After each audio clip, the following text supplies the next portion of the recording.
வணக்கம். இப்போ நம்ம விபி அதாவது காம்போனன்ட்ஸ் பேஸ்ட் டெக்னாலஜிங்கிற சப்ஜெக்டில் விஷுவல் ஸ்டுடியோ அப்படிங்கிற டாப்பிக்கை பற்றி நம்ம பார்க்க போகிறோம். ஸோ இந்த விஷுவல் ஸ்டுடியோங்கிற சாஃப்ட்வேர் தான் நம்ம வந்து இந்த சிபிடிக்கு யூஸ் பண்ண போகிறோம். ஸோ இது எப்படி நம்ம ஓப்பன் பண்ணுறதுனா, எப்பயும் போல் ஸ்டார்ட் ப்ரோக்ராம் bb.net அப்படிங்கிறத கிளிக் பண்ணிங்கனாலுமே அந்த விண்டோ ஓப்பன் ஆகிடும். ஸோ அதில் போய்ட்டு ஃபைலில் போய்ட்டு நியூவில் போய்ட்டு ப்ராஜெக்ட் அப்படிங்கிற கிளிக் பண்ணிங்கன்னா விண்டோஸ் அப்ளிகேஷன் இல்லைனா வெப் அப்ளிகேஷன் கேட்கும். ஸோ விண்டோஸ் அப்ளிகேஷனுங்கிறது வந்து பார்த்திங்கன்னா நம்ம ஆஃப்லைனில் ஒர்க் பண்ணுற சாஃப்ட்வேர்ஸ். வெப் அப்ளிகேஷனுங்கிறது பார்த்திங்கன்னா ஆன்லைனில் ஒர்க் பண்ணுற நம்ம புக் பண்ணுறோம்ல, இப்போ ரிசல்ட்டு பார்க்குறது இல்லை சாதாரண ஒரு வெப்சைட் பார்க்குறது, இதெல்லாம் வந்து வெப் அப்ளிகேஷன்ஸ். ஸோ இதில் வந்து பார்த்திங்கன்னா ஒரு 6 விதமான முக்கியமான பார்ட்ஸ் இருக்குது. இதில் வந்து பார்த்திங்கன்னா ஃபஸ்ட்டு வந்து ஃபார்ம் டிசைன்.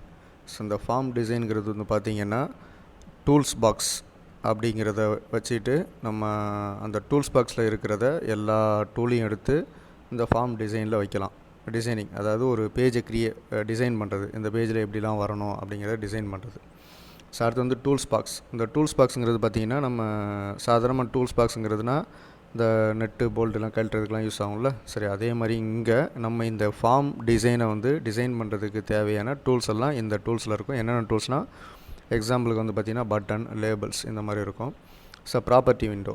இந்த ப்ராப்பர்ட்டி விண்டோங்கிறது பார்த்திங்கன்னா இந்த ஃபார்ம் விண்டோவில் இருக்கிற டூல்ஸ் பாக்ஸ், அந்த டூலோடைய ப்ராப்பர்ட்டியை மாற்றலாம்.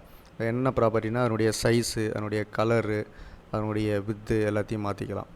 கோட் எடிட்டர் விண்டோ வந்து பார்த்திங்கன்னா அதாவது நீங்கள் ஒரு ப்ரோக்ராம் டைப் பண்ணிகிட்டே இருக்கீங்க. இப்போ இதுக்கு முன்னாடி C++, ஜாவா இதெல்லாம் வந்து பார்த்திங்கன்னா எல்லா ப்ரோக்ராமையும் டைப் பண்ணதுக்கப்புறமா தான் உங்களால் வந்து கம்பைல் பண்ண முடியும், எரர் எதாவது இருக்கான்னு பார்க்க முடியும். பட் இங்கே வந்து bb.net அப்படி கிடையாது. நீங்கள் டைப் பண்ணிகிட்டு இருக்கும்போதே உங்களால் வந்து எரர் கண்டுபிடிக்க முடியும்.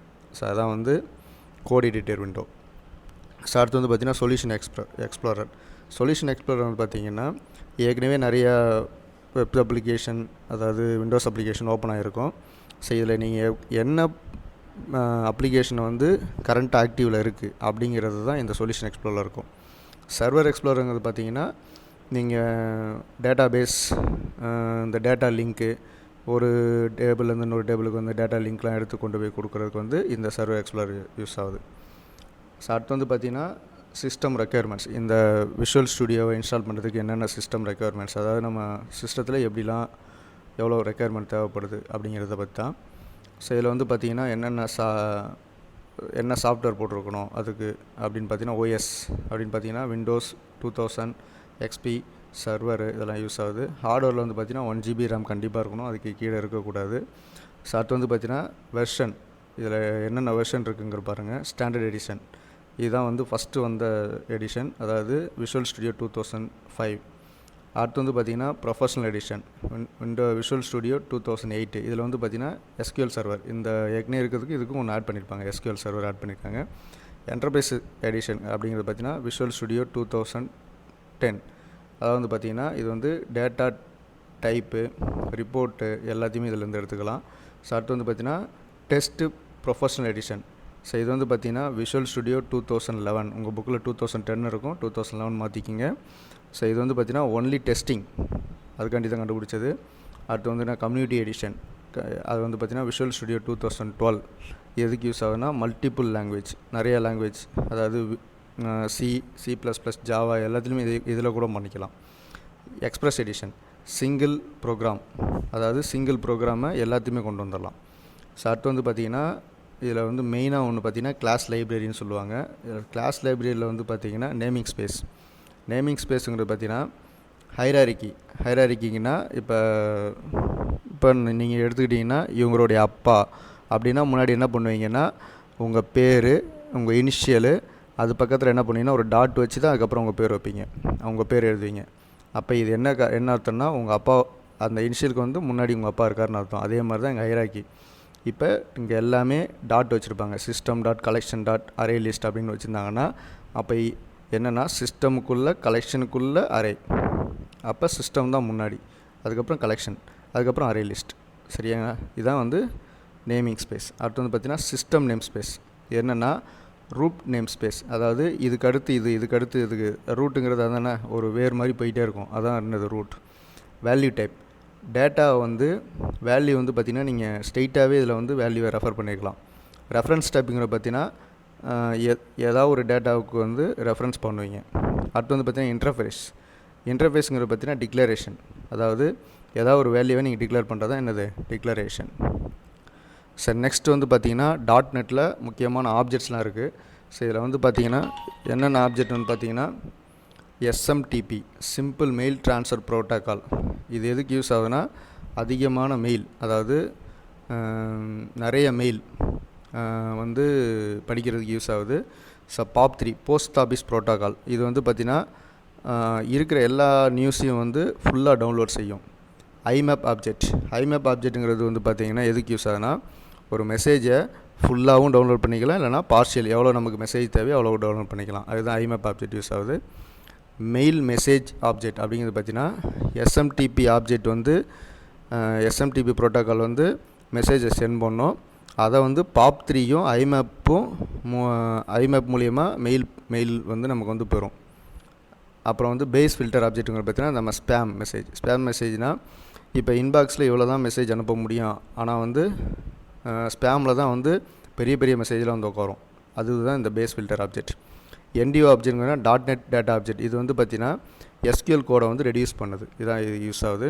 ஸோ அடுத்து வந்து பார்த்திங்கன்னா ASP.NET, இது முக்கியமானது. நீங்கள் வெப் ப்ரோக்ராமிங்கிற ஒரு சப்ஜெக்ட்லேயே படிச்சிருப்பீங்க. ஸோ இதில் வந்து பார்த்திங்கன்னா ஆக்டிவ் சர்வர் பேஜ் இது பேர். ஸோ இது வந்து பார்த்திங்கன்னா வெப் அப்ளிகேஷன் க்ரியேட் பண்ணுறதுக்கு மெயினாக யூஸ் ஆகுது. இதனுடைய மெயின் விஷயம் என்னென்னா பேஜஸ் க்ரியேட் பண்ணோம், அடுத்து வந்து பார்த்திங்கன்னா வெப் ஃபார்ம்ஸ் க்ரியேட் பண்ணோம். இதனுடைய எக்ஸ்டென்ஷன் வந்து பார்த்திங்கன்னா ASPX அப்படிங்கிற ஒரு எக்ஸ்டென்ஷனில் தான் நம்ம சேவ் பண்ணுவோம். இது வந்து ASP அப்படிங்கிற ஒரு டேக்கில் தான் யூஸ் ஆகுது. அடுத்து வந்து பார்த்திங்கன்னா யூசர் கண்ட்ரோல். இந்த யூசர் கண்ட்ரோல் வந்து பார்த்திங்கன்னா அதாவது இப்போ ஒரு பட்டன் இருக்குதுன்னு வச்சிங்களேன், ஒரு பட்டன், இப்போ ஒரு பேஜ் இருக்குது. இந்த ஒரு பேஜினுடைய குணாதிசயங்கள் வந்து எனக்கு பின்னாடி தேவைப்படுதுன்னா அதை ரீயூசபிள் பண்ணிக்கலாம்.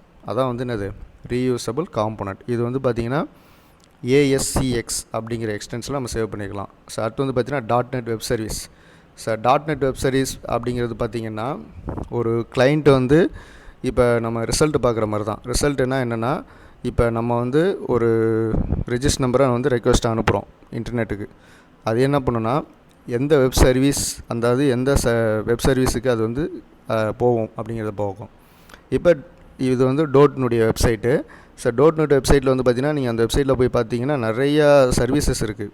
என்னென்னா ரிசல்ட் இருக்கும், எக்ஸாம் இருக்கும், அடுத்து வந்து பார்த்திங்கன்னா அட்மிஷனுங்கிற ஒன்று இருக்கும், லெக்சரர்ஸுங்க அப்படி இருக்கும். அப்போ என்ன பண்ணணும்னா அந்த வெப் சர்வீசஸ்க்கு அங்கே போன உடனே நம்ம என்ன அமைச்சிருக்கோன்னா ரிசல்ட்டுங்கிறத அமைச்சிருக்கோம். அப்போ அந்த வெப் சர்வீசஸ்க்கு போயிட்டு நம்ம என்ன கொடுத்துருக்குறோமோ அதை என்ன பண்ணோன்னா இந்த கிளாஸ் அண்ட் மெத்தட்ஸ் மூலிமா என்ன பண்ணோம் ரெஸ்பான்ஸ் பண்ணோம். அப்போ அவுட்புட் வந்து என்ன பண்ணோம் கிளைண்ட்டுக்கு திருப்பி வந்துடும். அப்போ இது எது மூலியமாக வருதுன்னா நம்ம HTTPங்கிற ப்ரோட்டோக்கால் மூலியமாக தான் இதெல்லாம் நடக்குது. ஏன்னா HTTP ப்ரோட்டோக்கால் தான் நீங்கள் ஒரு வெப்சைட் நீங்கள் மேலே வந்து நீங்கள் டைப் பண்ணும்போதே பார்த்தீங்கன்னா HTTP தான் வரும். அது அடுத்து வந்து பார்த்திங்கன்னா வெப் சர்வீஸில் என்னென்ன ப்ரோட்டோக்கால்ஸ்லாம் இருக்குது அப்படின்னு வந்து பார்த்திங்கன்னா HTTP இது வந்து டைரக்ட் API டெக்ஸ்ட் ட்ரான்ஸ்ஃபர் ப்ரோட்டோக்கால்னு சொல்லுவாங்க. இது இன்டர்நெட்டுக்குரிய டைரெக்டாக தொடர்பு வச்சுக்கிறது. XML எக்ஸ்டென்சிபிள் மார்க்அப் லாங்குவேஜ், இது வந்து டேட்டா வந்து ட்ரான்ஸ்ஃபர் பண்ணுறதுக்கு, அதாவது டேட்டா வந்து பரிமாற்றம். SOAP simple object access protocol, இது வந்து பார்த்திங்கன்னா HTTP மூலமாக இன்டர்நெட்டை அனுமதிக்கிறது. அப்படின்னா என்னென்னா இந்த HTTP மூலியமாக தான் அதாவது SOPனுடைய வேலையை இன்டர்நெட் ஆக்சஸ் பண்ணுறது. எது மூலியமானா HTTP மூலியமாக. WSDL web service description language, இது வந்து வெப் சர்வீசஸை உருவாக்கும். UDDI universal description Discovery and integration, இது வந்து பிஸ்னஸ் சர்வீஸ். அதாவது நீங்கள் வந்து ஆன்லைன் புக்கிங்லாம் பண்ணுறீங்கல்ல, ஸோ அதெல்லாம் வந்து பிஸ்னஸ் மூலியமாக இந்த UDDI இங்கே ஒரு ப்ரோட்டோக்காலை யூஸ் பண்ணி தான் என்ன பண்ணுவாங்க. ப்ரோட்டோக்கால்ங்கிறது ஒன்றும் பெரிய விஷயம்லாம் இல்லை, செட் ஆஃப் ரூல்ஸ். அதாவது இந்த விஷயம் அதாவது இந்த UDDI ப்ரோட்டோக்கால்னால் என்னென்னா இப்போ பிஸ்னஸ் சர்வீஸுக்கு என்னென்னலாம் யூஸ் பண்ணலாம், அதாவது என்னென்னா பேமெண்ட் யூஸ் பண்ணுவாங்க, அமௌண்ட் ட்ரான்ஸ்ஃபர் யூஸ் பண்ணுவாங்க, புக்கிங் யூஸ் பண்ணுவாங்க. இப்போ இதெல்லாம் வந்து நம்ம HTTP ப்ரோட்டோக்காலில் பண்ண முடியாது. ஸோ இதுதான் டிஃப்ரென்ஸ். ஸோ அடுத்து வந்து பார்த்தீங்கன்னா ஃபஸ்ட் யூனிட்டில் லாஸ்ட் டாபிக் பார்த்தீங்கன்னா விண்டோஸ் ஃபார்ம்ஸ். இது வந்து பார்த்திங்கன்னா ஒரு விண்டோ ஃபார்ம் இப்படி தான் இருக்கும். என்னென்னா இதில் வந்து நிறையா பட்டன்லாம் வச்சுருப்பாங்க. இது ஃபார்மு. இந்த ஃபார்முக்குள்ளே உங்களுடைய டூல்ஸ், அதாவது இது டெக்ஸ்ட் பாக்ஸ்னால் நீங்கள் வேல்யூ என்ட்ரு பண்ணலாம். பட்டன் பாக்ஸுங்கிறது இருந்துன்னா நீங்கள் இதை கிளிக் பண்ண உடனே இங்கே என்ன பண்ணுறீங்கிறது வரும். சரியா? ஸோ அதான் என்னது விண்டோஸ் ஃபார்ம்ஸ். ஸோ இதனுடைய அட்வான்டேஜ் பார்த்தீங்கன்னா சிம்பிளிசிட்டி அண்ட் பவர். ஈஸிலி ஃபார்மை க்ரியேட் பண்ணலாம். செக்யூரிட்டி, அதாவது CLR common language run time அப்படிங்கிறத யூஸ் பண்ணி அதை நம்ம ஏற்கனவே பார்த்துருக்கோம். பாதுகாப்பாக இருக்கும் இந்த வசதி. விஷுவல் இன்ஹெரிடன்ஸ், அது அப்படின்னா இன்ஹெரிடன்ஸ்னாலுமே நம்ம என்ன பண்ணலாம்னா அதை ஷேரிங் பண்ணுறது. ஸோ அதான் பவர்ஃபுல் கிராஃபிக்ஸ். இமேஜை வந்து நம்ம எங்கே வேணாலும் இதில் லோட் பண்ணிக்கலாம்.